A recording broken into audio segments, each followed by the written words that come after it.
Hi, I'm Wendy from Sunflower Publishing, and I'm absolutely delighted to welcome, not for the first time, not for the second time, but for the third time, the wonderful author Angela Petch, because she has just this month released a beautiful, beautiful book called The Lost Garden. So, a little bit about Angela, which I should know off by heart by now, really, but I'm going to read it anyway. Um, Angela had a love affair with Italy going back to when she was 7, when her family moved to Rome. She studied Italian at university and she worked in Sicily where she met her significant other half, her rock. Um, Her first novel, The Tuscan Secret, she describes it as being about ordinary people in Italy who lived in extraordinary times. And I think that was the measure of the books that have followed since then. So, Angela, hello. Let's have a quick slurp while I've got you to welcome you. Oh, So, so chin chin. chin chin. Benvenuti and congratulations on the novel, on the book. Oh. It's a corker. It really is. Oh, what an introduction. My goodness, I feel as if I should be holding a trophy. Instead, I'm holding a drink and I can't get into it because of this umbrella. So, oh no, a cocktail stick. I'll take it out. Cheers. Mm. So, Mm. the first thing that I was going to say was that I started to write down some beautiful adjectives that people had used to describe the book so that everybody can get an idea of how well it was received. And after half a page, I thought, oh, I think that's enough. I don't think we need any more. But we had spellbinding, beautiful, captivating, immersive, timeless, moving, emotionally rich. I mean, that's quite a list. And I think the most beautiful thing that somebody wrote about it was that, oh, can you believe it? I've written it on my notes and now I've lost my piece of paper. Oh, that makes me feel better. Well, I've got so many notes here. Oh, yes, here it is. Um, Bear in mind, I don't read anyone else's reviews until I've done my own, because I really want to have a complete objective, my objective, my perspective of the book. But when I read through other people's reviews and I thought, oh, wow, that's so good. And one lady wrote, the Lost Garden is one of those rare historical novels that doesn't just set a scene, it wraps you up in it. That was a wonderful review. That I mean, I've been bowled over by all the reviews I've got. There's a horrible moment when the publisher puts the book on NetGalley, Yeah, and that is nail biting because yeah.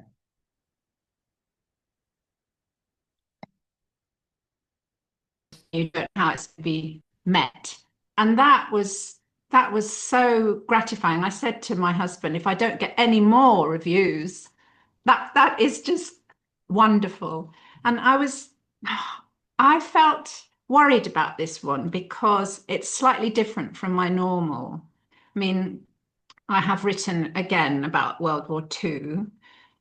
We might touch on that later, but this is a bit different because I had a mystical, spiritual thread going through it. And I'm not really, well, I don't know if I am or if I'm not.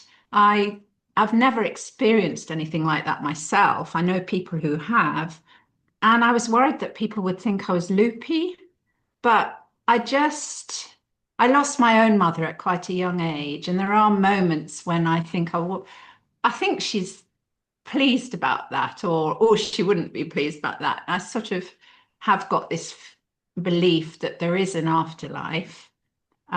So I was probably thinking of my own mother as well when I wrote it, but Will it you just, also, Angela, will you just explain when you say the mother?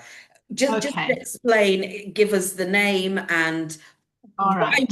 why we only see her as this ghost-like person in the book. Presence, a Yeah, presence. presence, presence.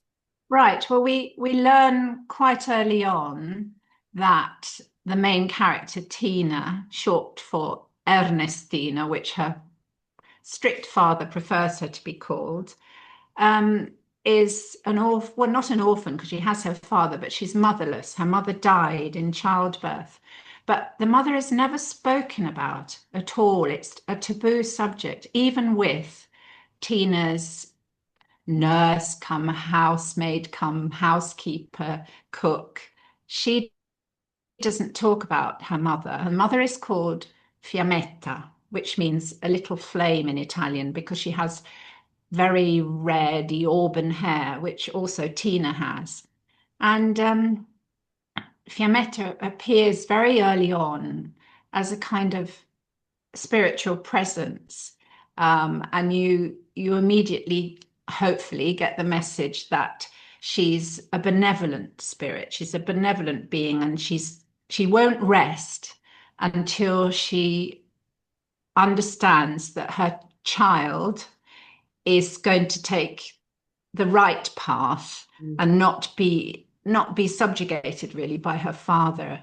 She wants her daughter to find her own character because Fiammetta, the benevolent spirit, feels she made a mistake in marrying her rich aristocratic husband. She married him to escape drudgery, really, and she wants Tina, Ernestina, to be true to herself, basically.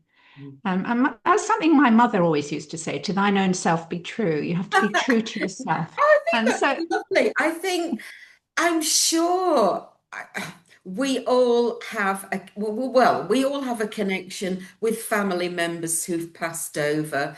I mean, I always tend to think that if I see a robin in the garden, that people always say that that's, and it's only fleeting because they never stay very long, robins. And I think, oh, and I say, hi, Mom, how you doing? I mean, it's crazy. It's crazy. I'm sure she's not come back as a robin, but I want to think that she's there looking over me.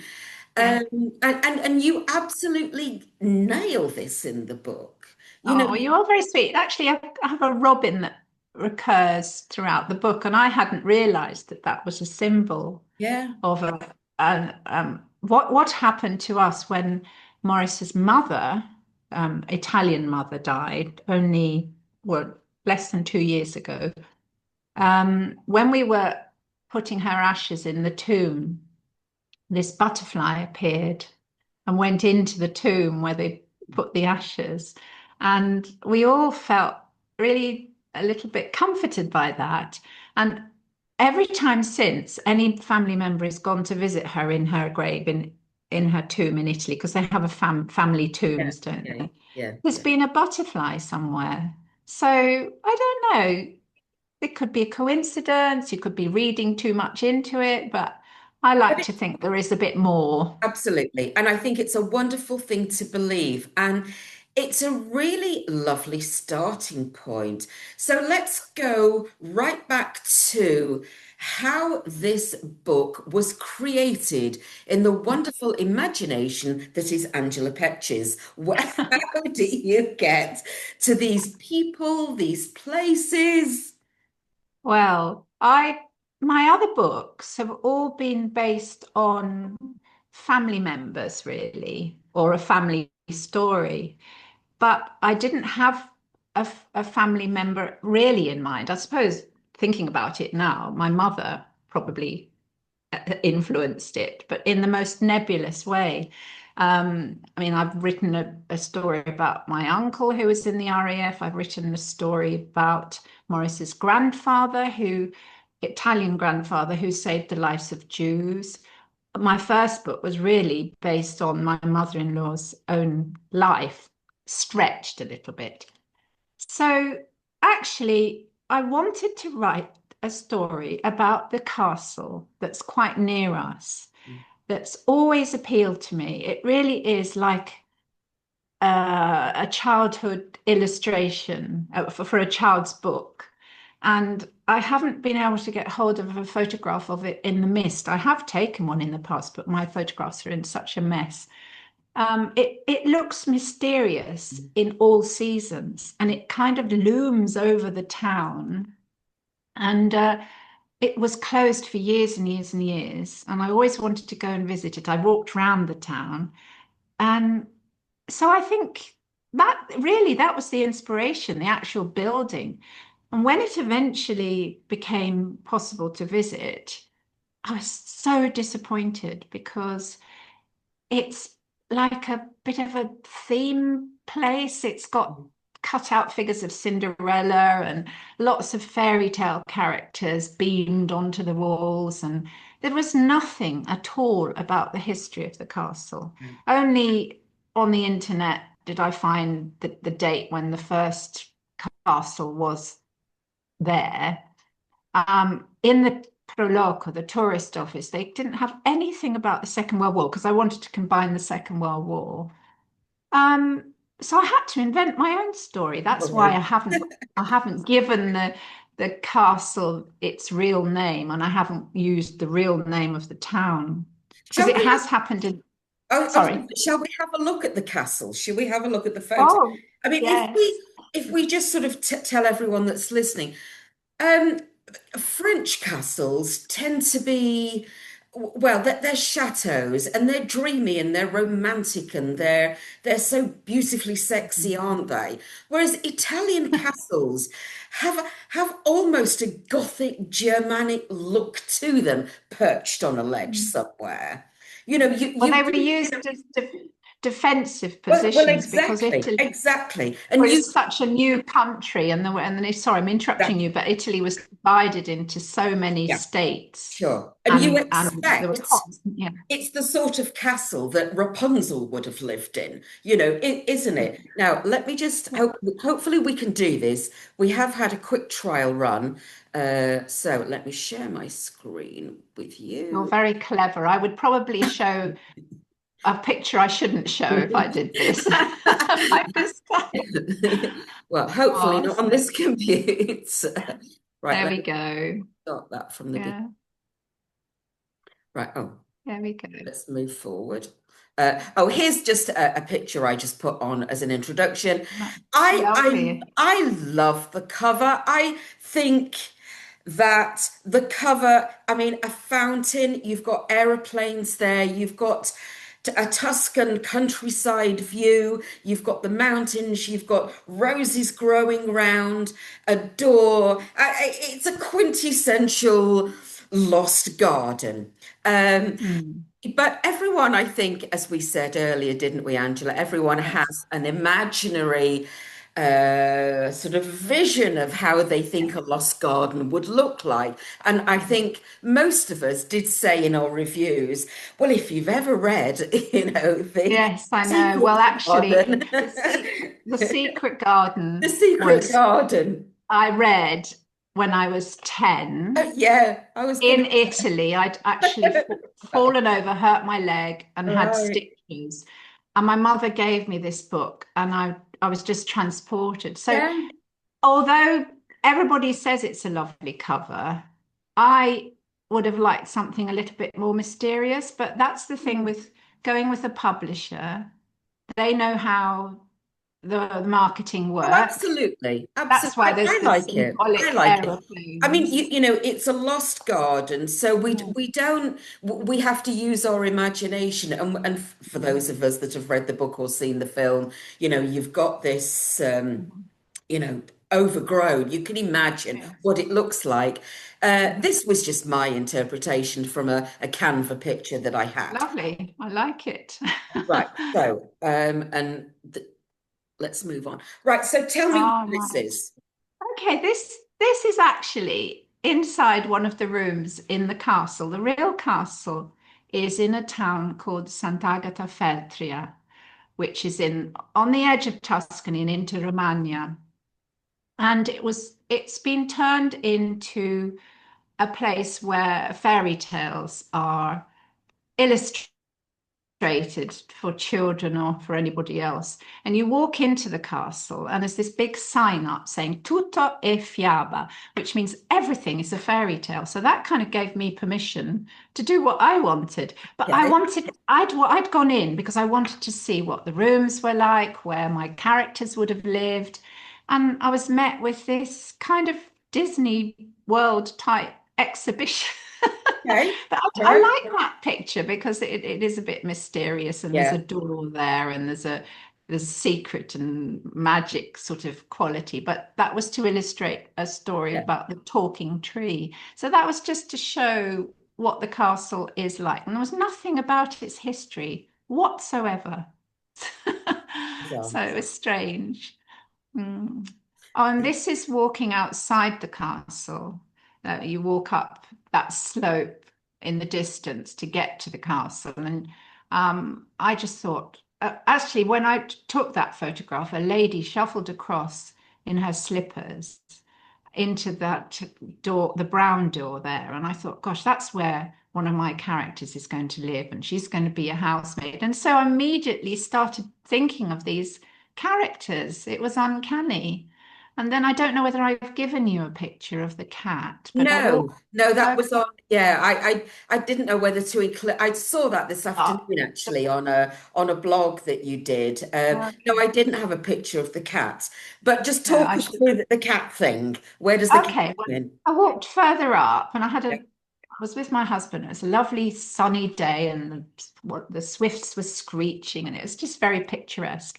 And I leant against the wall, which is further up, and there was a cat sunning itself on the wall. And suddenly it jumped over the edge. And I was so scared because it's very high up, the castle.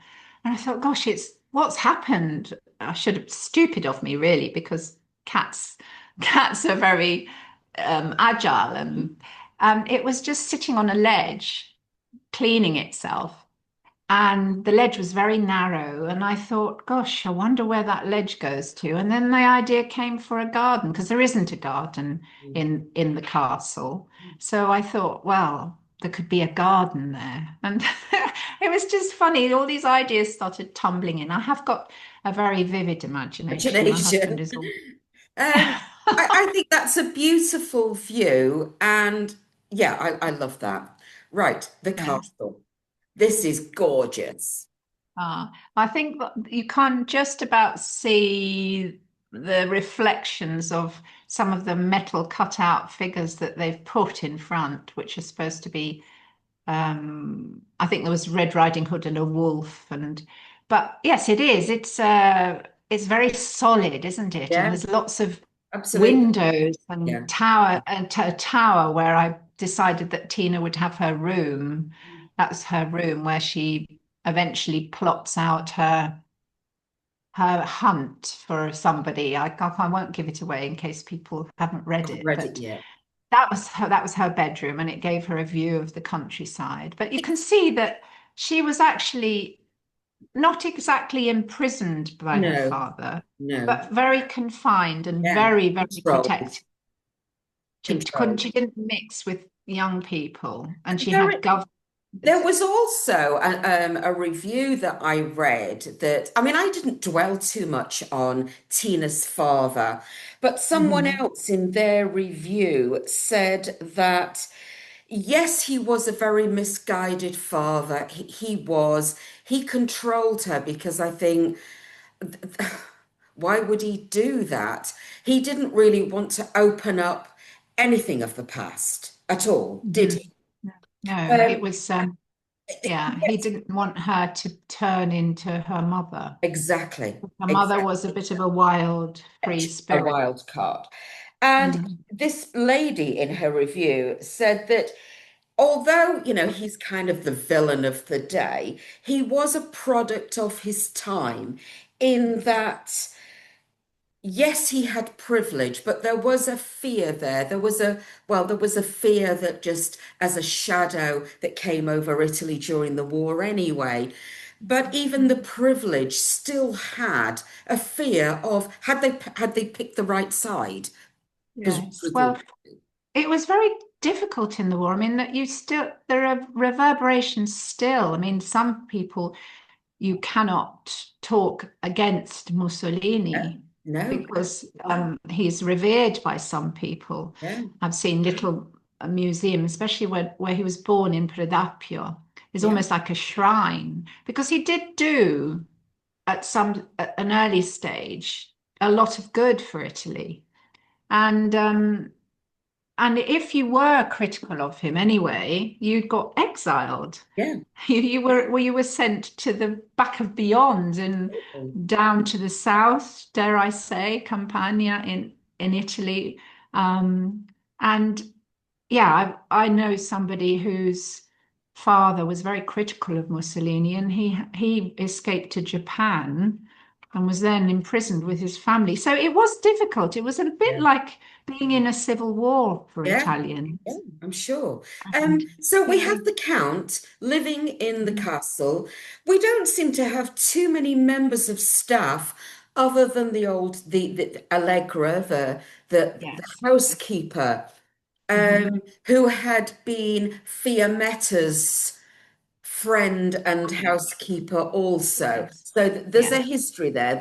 You automatically build up that connection, don't you, between the daughter and Allegra. But initially, Allegra it's just off limits. Tell me about my yes, mother. No, I can't. I can't. The no, Count will, we yeah, can't discuss this. So, yeah, you're building up tension all the time as you do in your books. But this is beautiful. It really is. Next slide, we have, let me just talk us through yeah. this one. Right. Well, to my, I've been to visit this little town a few times, but I've only stuck to the main square where there's a beautiful theatre, which we've visited and listened to concerts.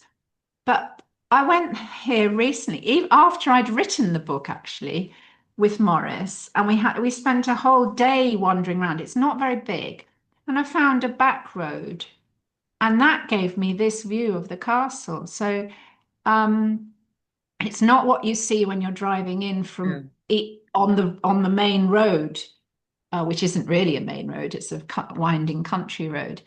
And I just thought, gosh, this I've written about this castle, but I thought I'd invented everything. But Yes. actually, this hits the nail on the head. And I thought It down does. there was a garden. There was It actually does. a time. It's what was the film Escape from Colditz? I mean, Yes, it has that yes, yes, austere, yes, unfriendly, remote aspect yes. to it. Really, gosh, if you were imprisoned in there, you'd never get out, would you? No, no. And Really? then also I discovered that it's built on the Rocca dei Lupi, known Yeah, as the Rock of the Wolves. the So there's wall. all these kind of symbolic things about it. So anyway, I don't know. I have found out a little bit more about the history since then, but not very much because it it wasn't used as far as I've found out during the war as a defensive position because it was a little bit off the the line of the Gothic line, which was the defensive line that the Germans built in this area. So it didn't command the view of a main road or anything. But and I have last time I went to the tourist office to double check there really wasn't anything, she gave me a book which had been written about some of the men who were imprisoned Right. abroad, including in Dachau and places like that. And that's all that they had in the tourist office. And it's so typical of Italy. When I said I'd written a book, she said, "Well, please have the book." When I asked how much it cost. And also similarly, I'm going off at a tangent, but in the Tabaccaio, I said, "Have you got any postcards of Sant'Agata in the Mist?" Because I thought that would be useful for It my would. It blogging. would be And he fabulous. said, we don't sell postcards anymore because of the internet. And but Right. he got a couple of of snow scenes. And he wouldn't let me pay for them either. So I don't know. You come across this all the time in Yes, I Italy. know, I know, I know. So we have Tina, who is the Count's daughter, and she's called the Contessina, lovely title, Yes. the Mm. Contessina Ernestina. Um, she's lonely, she's remote, controlling father. And you find a way for Tina to not only to find her mother's diaries in the library, but to have the guided spirit of her mother over her. And you also find a way for Tina to connect with local people in the village. How do you do Mhm. that? Well, I have had one reviewer criticize saying that it took a long time for Tina's character to come forth, really. But Yeah. I wanted to show how difficult it was for Yeah. her because of her protected childhood. And how does she meet? She meets, well, she finds the garden and she's absolutely determined to work on the garden because she finds her mother's records of the work that her mother's done in the garden, and she feels close to her mother in the garden basically, but she realizes she can't do it on her own, and then dreadful father decides to send her away to boarding school in Arezzo, so she'll have even less time. So um she finds via Allegra actually a local boy, and that helps her come into the Yeah. community Yeah. because he one afternoon it was very hot and he doesn't want to work that afternoon because he works in the leather factory and he's just had a bummer of a day, and he said, come to the river and meet my friends, and that's the way she starts. It's so no, it is very normal, really. I think, Yes. yeah, of course that would happen. Come and meet my friends, But and she's very nervous. She's yeah, terribly sure, nervous. She sure. doesn't know what to wear. She doesn't know what to say.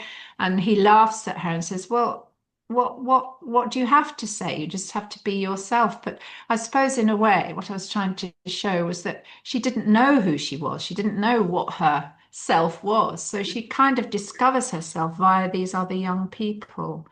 And then I suppose it's a bit plot convenient, but there are two girls in this little gang, and one of them is the chemist's daughter, Yeah. and she turns out to be at the same school um, that Tina goes to. So she develops a deep friendship with this girl who is very important to the plot.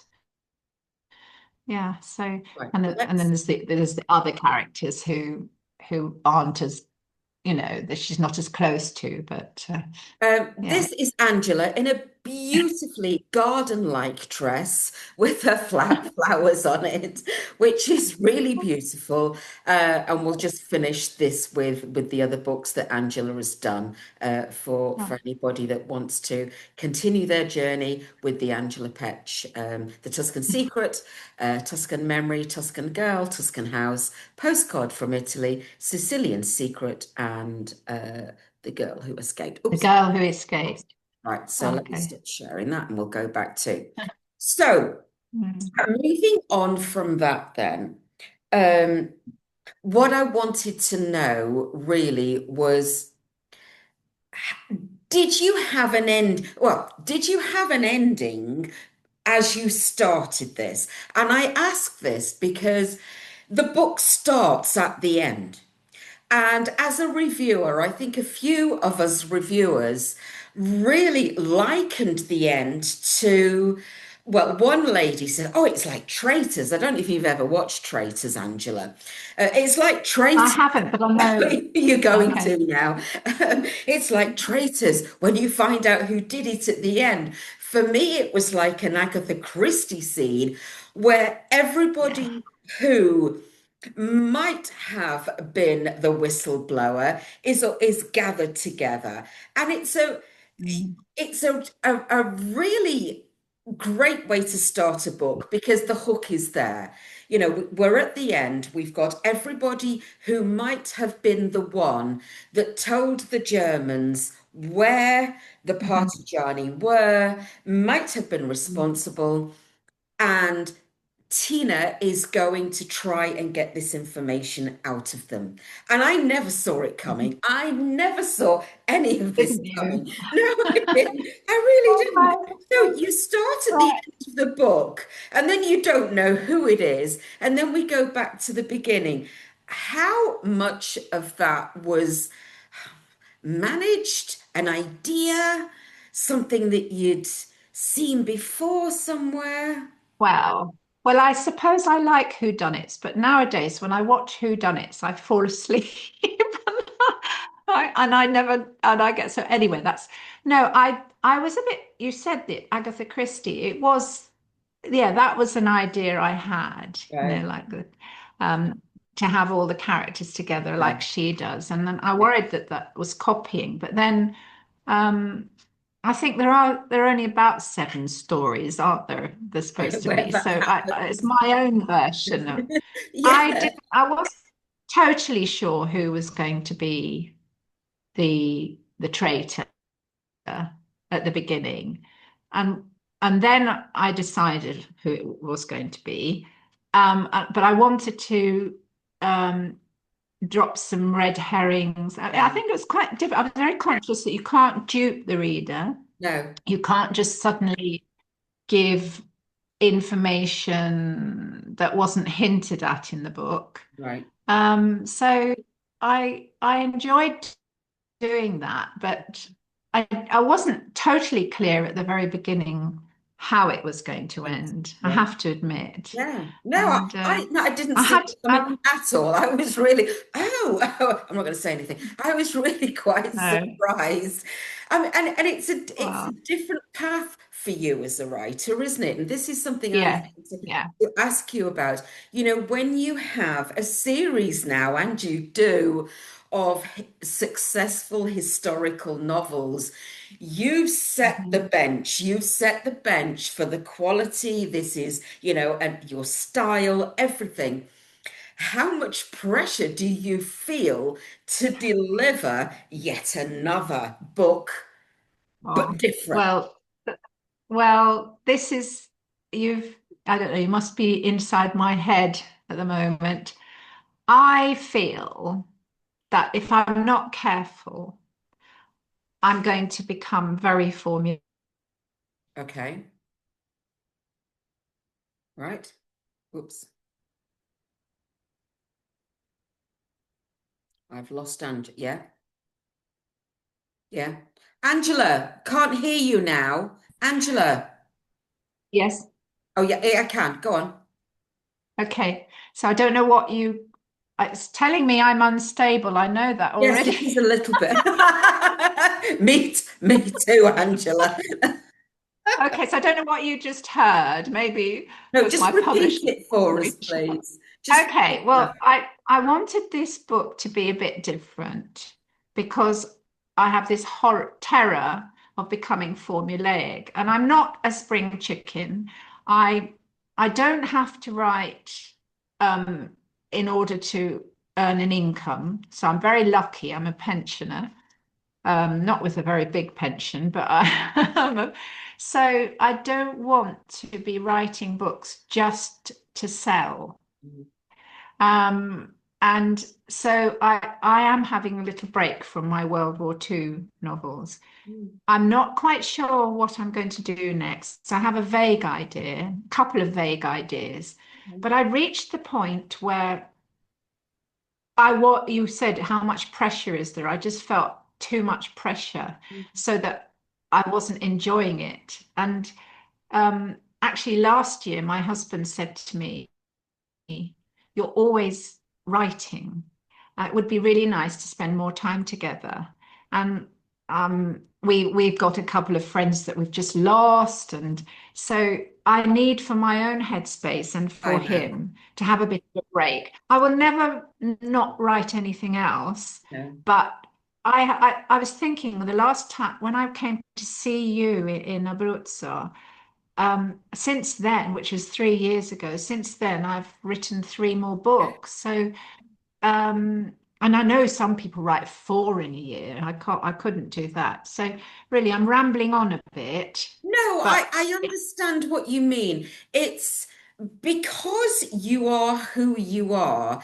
When a book comes out on the shelves, it's that familiarity, that connection with the reader. Oh, it's the next Angela Petch book. So you've got that. But then on the other hand, you want to make sure that the reader still has quite an unusual and a different experience. So yes. then, Well, you're always going to get reviewers that say, well, it wasn't like any of the others. Well, no, you don't want it to be. no. It's I got to I be what you I want. I admire writers who can do different things. And I'm Mm. just reading a book called All the Colors of the Dark, which has had Okay, rave reviews. And right. it is amazing, but it took him 4 years to That's, write. So, yeah, and you can see that because it's so unusual. And I think I've gone on about it before that All the Light We Cannot See, that took him 10 years. yeah. So I don't want to just write something which is ticking all the boxes for the type of No. genre. No, I mean, sometimes people change genres completely. I always Yes. refer to J.K. Rowling as Galbraith. I mean, Yes. who would have seen Yes. that coming? And it's Yeah. been, we've gone from fantasy Harry Potter to a detective, what's he Mm. called? Striker. Yeah. It's possible, isn't it? It's possible. So, Yes. anything is Yeah. open. Um, Well, I have written Mavis and Dot, I as know, yeah, which you yeah, might, you and have. people do say when are you going to write another one, and I Another have one. got a quarter of another one written. Can I So ask we'll you see. a couple of Mm. questions then? These are just general ones about the book. I love this, and it was your book. It's your stamp. It's an Angela Petch novel, but it was slightly different to some of the others. It was, Mhm. and I would have said I think this is the best one to date. I really do. I really like this one. I Well, like. actually, that's really sweet of you because somebody else has said that to me as well. Yeah. Um, so maybe I should, I don't know. But I'm very pleased about that because Yeah. I didn't want it to be another stale No, story about World War no. Two, you see. You So, you but have a unique style, I think, in the way that you write, and we won't go into some of the reviews. What I would like to do is just read out a passage from the book. You show war in all its not glory, that's not the right word. In it, you show war as a destructive element, but you show war how it affects families, neighbors, friends. You really get in there to show the effects of war. And the contrast that you have. Somebody, I think, said in their review that it was about emotional intelligence, in that you show what war does to a country. You kind of really drill down into, and with Italy, as you know, as you said earlier, civil war. It was father against father, father against son, father against daughter. Pick a side, and it was as brutal as that. And there's one lovely verse. This is from chapter 38, and this is Olivier speaking. And he talks about being in the piazza. And normally, we all know what you expect from an Italian piazza with the food and the people and the dance and the music. But this is wartime, so it's completely different. In the piazza, din from the osteria increased as soldiers in khaki grey uniforms congregated, their strident voices carrying across the old town, the words unintelligible to Olivia's ears, the sound of their language grating on his nerves. Just a couple of sentences to show that the Germans were there and this is what they were doing to his town. It was wrong, all wrong. One day soon, Italian would ring out again across the piazza. Children would scamper about, playing freely in the portico. Men and women would dance on the cobble street. The trattoria would open its doors again. Food would be plentiful, and life would return to normal. Except he knew life could never again be normal. There had been too much suffering. Husbands, lovers, and sons had been sent abroad, never to return, their bodies buried away, far away from the little cemetery outside Sant Agnesi, where loved ones placed flowers and came to grieve. I don't know how you do this. I really don't know how you do this. I mean, I readers are almost dabbing their eyes at the emotive scenes that you portray. It's incredible, well, Angela. I do speak actually fluent Italian, and I have they're beginning to pass away now. But in this area, there are a lot of elderly people who remember what it was like, and my own mother-in-law remembered what it was like, and she told, stories of what it was like from the eyes of a 17, Yeah, 18 year old. yeah, And so I think I listen, yeah. and I often wonder what I would have been like in a war. I don't know, my parents didn't talk about the war much, but you know what Italians are like. They're very open, and they do love to be with people, and they do love to chat. So I have listened to lots of stories about what it was like in this area.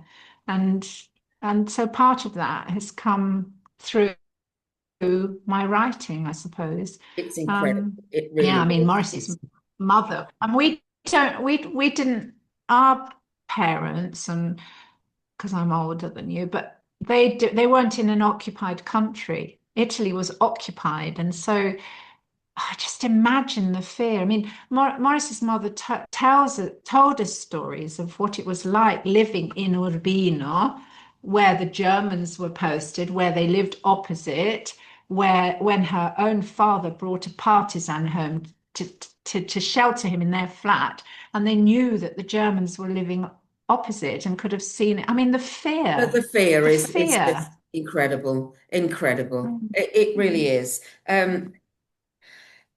Okay, just a couple of questions generally about the book.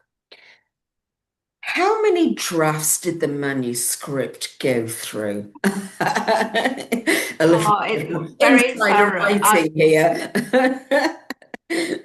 Well, writing is all about rewriting. I hate the structure edits bit, which is when you get this letter from your editor saying, "I love it," and then there's But this big but. And to be honest, I had to do quite a bit of rewriting of the final bit of the book, and I had didn't receive my structural edits until the day I went on a writing retreat in Spain. And I had to originally my Olivia went to New Zealand.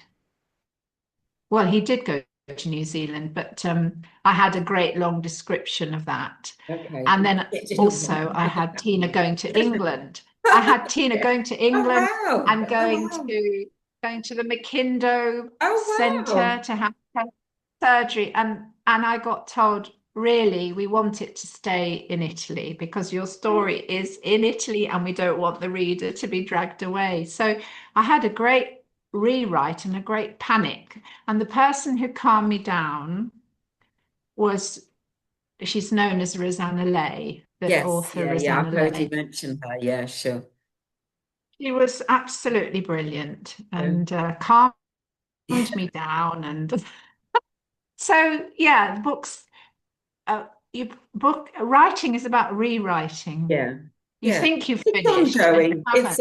It's it's ongoing.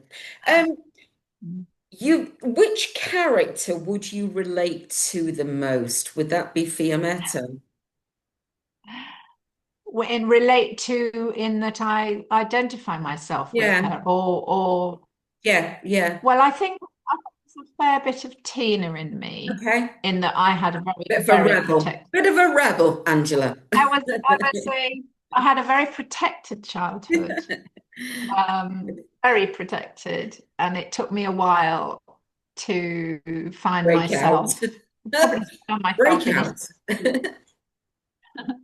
There's another character I really like, and she doesn't appear until the very end, and that's Sylvia, because she's Yes, based on yes, a yeah, real person, yeah, and she's not yeah. at the moment, but yeah, she's just a cameo, but she's an important cameo. And she wasn't in the original What version. what do you know now that you wished you'd known when you'd started writing the book? Oh goodness. Um, I think I should have told myself at the start not to listen to too many opinions, because on the writing retreat, which was wonderful, I read out a portion of Fiammetta's um, chapters, and I think several people didn't like it. They thought, because do you know that poem that is often read at people's funerals? Do not stand at my Oh, grave and yes, weep. yes, yes, yes. Well, that was in my head a Okay. lot, Okay. because I actually had to read that out at my best friend's funeral. Right. So there, and they said it's too like that poem, but Right. I wanted little bits of that in, so I cut it out, and then the editor said, no, put it back in. And yes, I think I should have just listened to myself, rather than the lots of people at the beginning stages. Yes. I Does that think answer your question? you had, well, you do. I mean, I love the way that we had this voice in the background of Fiammetta, and the bit at the end that she said. She always says, "Oh, where is it? Why don't I just collate my notes properly?" Um, Oh, amazing that you do these notes, Wendy. I think it just the note that the story finishes with the final note from I just love this. I grow weary, my spirit is fading. I see trails of sadness, but through the trees I see beauty, friendships, and love. My daughter will never be alone. I mean, God, I feel like I'm welling up now. If my daughter well, listens, oh, Angela, it's just beautiful. If she listens, she will hear me in the breeze that plays through her hair and whispers through the grass. If she looks, she will see. She should stop to hear the robin, there's the robin again, the robin song rising above other birds in the garden. It's, it's beautiful. It is just beautiful. oh, well, that's really sweet of you, because I was always worried that I was teetering on the edge of Hallmark cards. You know, No, no, when not you read at those all. floppy No, bits, not at all. but I This is do her mother, whom she never love. knew. I mean, I knew my mother, and I assume you knew yours, Yeah, and I yeah, only lost my mum when she was in her 80s. I cannot begin to imagine not knowing a mother. yeah, yeah. And that certainly pulls at the heartstrings. It really Well, does. we have got a family member who never knew his Yeah, father, yeah. and that's been a big suffering. So I mean, and you, yeah, I mean, my mother died too young. She didn't ever see my writing and what happened, and she's not really seen our children grow up. But so yeah, that was always a risk for me, that I was bordering on the melodramatic. My mother always used to say to me, "Don't be so dramatic." But it's, I think But it's I the want fact that the to. father, the count, just won't, he's just closed. He just won't open up. Yes. Allegra won't open up. Why won't you tell me about my mother? Yes. Why? I have a right to know about my mother. Everybody does. And I think that's why you can so relate to Tina. My final question, Angela, and then I will let you go because I know you're going out for supper and I've got some pasta to cook actually. So, Oh, right. final question is something that readers might not know about the book just from reading it. Um, well, gosh, such a difficult question to spring on me. Well, Sorry, um, I do, I but think I do explain in the afterword that it isn't a real place. yeah, yeah, But I hope, and I felt I had to do.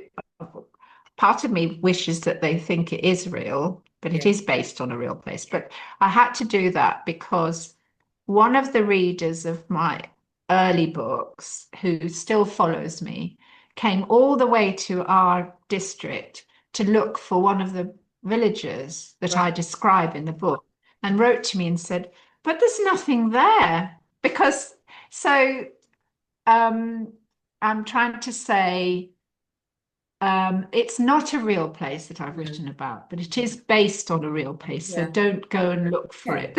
yeah. I That's don't know. that's That's good advice. I think uh, readers, there are a lot of what are they, groups at the moment where they are people, it's almost like a holiday. You can go to the place where the author wrote the book and go all round. right. It's really becoming quite popular. It's Okay. almost like readers just want more, Angela. Not only do they want a book, they want you. They want to see, well, this was the castle and this was where she sat and this was where she had a glass of wine or something. They want more, I've basically. had a couple of different groups of people turn up on our doorstep, and one couple from Australia who were on a Wow. motorbike, and she'd Wow. got it was the Tuscan Secret. She'd got Right. that on her bike and wanted to come and see where it had all been written. That was Wow. amazing. And then Wow.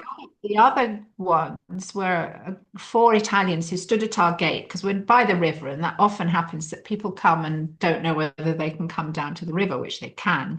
So Morris went up to talk to them, and he said, "Oh, you can go down to the river down there." And they said, "No, we haven't come to go to the river. We've come to look at the mill because there's been a book written by somebody here." And so Morris said, "It's my wife." And that was so moving because they, Imagine. well, their father had been a prisoner of war in England. Wow.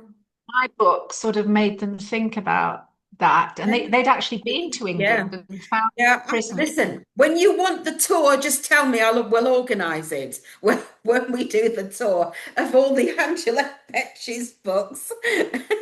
We'll organize something, Angela. That sounds like a good idea for a That's business. the businesswoman you are. Anyway, I just want to thank you for your time today. And Oh, I actually yeah, want to thank you because you're so amazing the way you support authors and you're so thank thorough and all these you. questions that you come up with, some of which are Really bugger to difficult. answer. And But also, I just want to tell everybody that Angela looks absolutely gorgeous today with her earrings and a beautiful dress. And she told me that 10 minutes before she came, I had to be videoed. She was in the gardening with shorts and a spade and all the rest of it. But, look at her now. You too can look like Angela. When you're a published author, you can look as glamorous as that, as oh, always. and can I ask you a question? Are you Yeah, having another writers' we meet? are. Because Yeah, we I are. must, I must get Yeah. the details because I have a couple of people who are Yeah. interested. Next September, Oh, September what? 2026. Oh, really? Yeah. Okay. So, I've so pushed it from May because I've got some family stuff going on, but the one that we had in May, We had a really unique group of people that just, well, you've been on enough writing retreats. It's about the place, the people, Yeah.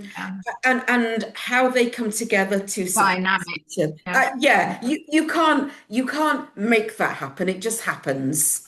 It just And I happens, came and doesn't it? spoke at one of yours, didn't I? You I did. came all the way to You Urbino and you spoke. That was fun. absolutely did, and it was wonderful. And I hope there are many, many more books. And just tell me when the next one's out. And yeah, I mean, it was a lovely book. It really was.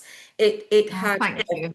everything in there. It really did. So have a nice supper You're very tonight, sweet. and Thank thank you for your you. time, Angela. Say hi to hubby, Yes, I significant will. of a And same heart. to you. All right. Very Take care. much. Bye bye. Ciao. Ciao.